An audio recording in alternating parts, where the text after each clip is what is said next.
we have seen special interest groups whip their followers into a frenzy by spreading misrepresentations and outright falsehoods about Judge Kavanaugh's judicial record. Judge Kavanaugh has been unequivocal in his belief that no president is above the law. Others I've met with have expressed concerns that Justice Kennedy's retirement threatens the right of same-sex couples to marry. Yet Judge Kavanaugh described the Obergefell decision, which legalized same-gender marriages, as an important landmark precedent. Others have suggested that the judge holds extreme views on birth control. In one case, Judge Kavanaugh incurred the disfavor of both sides of the political spectrum for seeking to ensure the availability of contraceptive services for women while minimizing the involvement of employers with religious objections. Although his critics frequently overlooked this point, Judge Kavanaugh's dissent rejected arguments that the government did not have a compelling interest in facilitating access to contraception.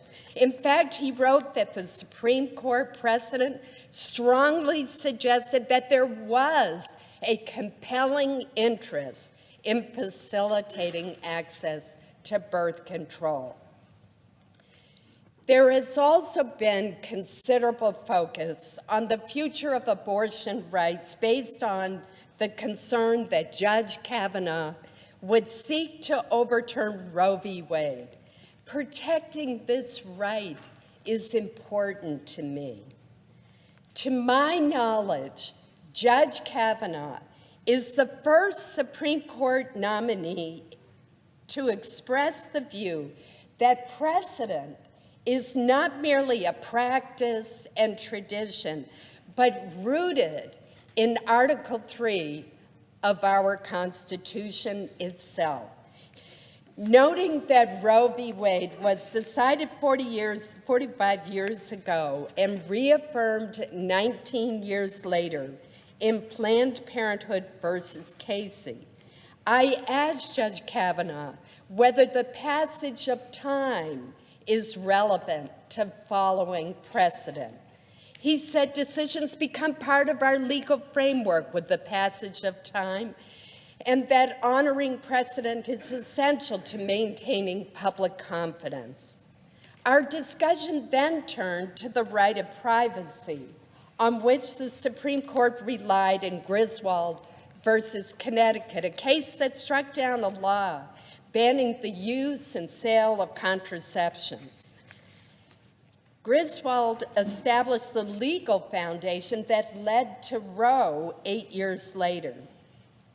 In describing Griswold as settled law, Judge Kavanaugh observed that it was the correct application of two famous cases from the 1920s, Meyer and Pierce, that are not seriously challenged by anyone today.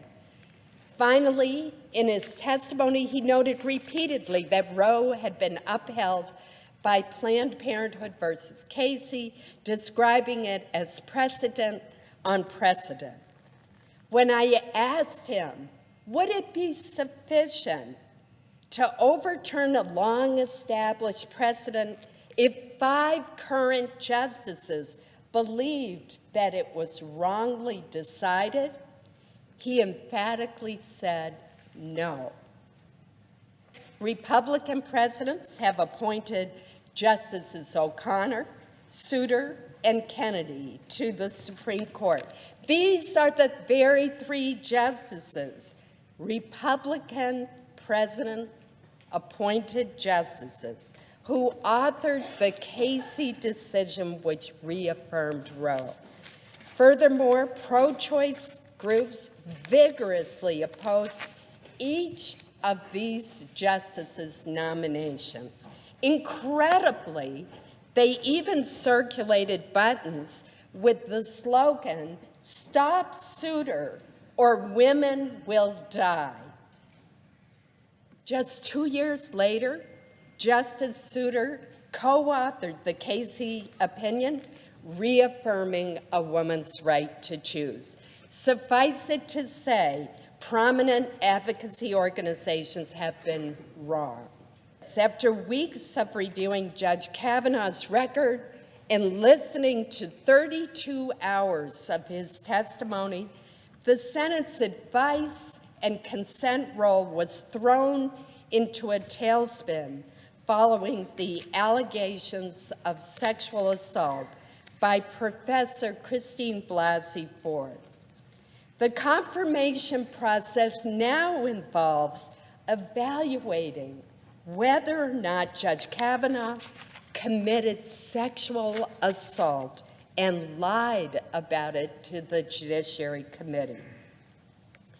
Some argue that because this is a lifetime appointment to our highest court, the public interest requires that doubts be resolved against the nominee.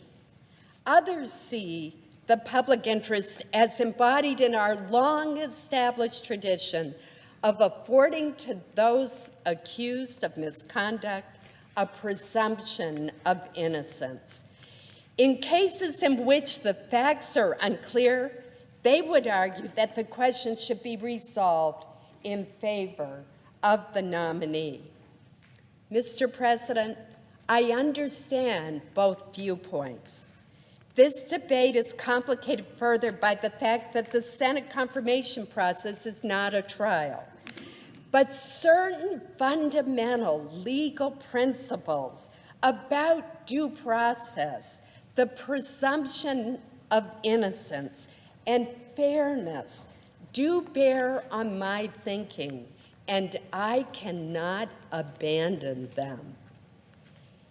In evaluating any given claim of misconduct, we will be ill-served in the long run if we abandon the presumption of innocence and fairness, tempting though it may be. We must always remember that it is when passions are most inflamed that fairness is most in jeopardy. I listened carefully to Christine Blasey Ford's testimony before the Judiciary Committee. I found her testimony to be sincere, painful, and compelling. I believe that she is a survivor of a sexual assault and that this trauma has upended her life. Nevertheless, the 4 witnesses she named could not corroborate any of the events of that evening gathering where she says the assault occurred. None of the individuals Professor Ford says were at the party has any recollection at all of that night. Judge Kavanaugh forcefully denied the allegations under penalty of perjury. Mark Judge denied under penalty of felony that he had witnessed an assault.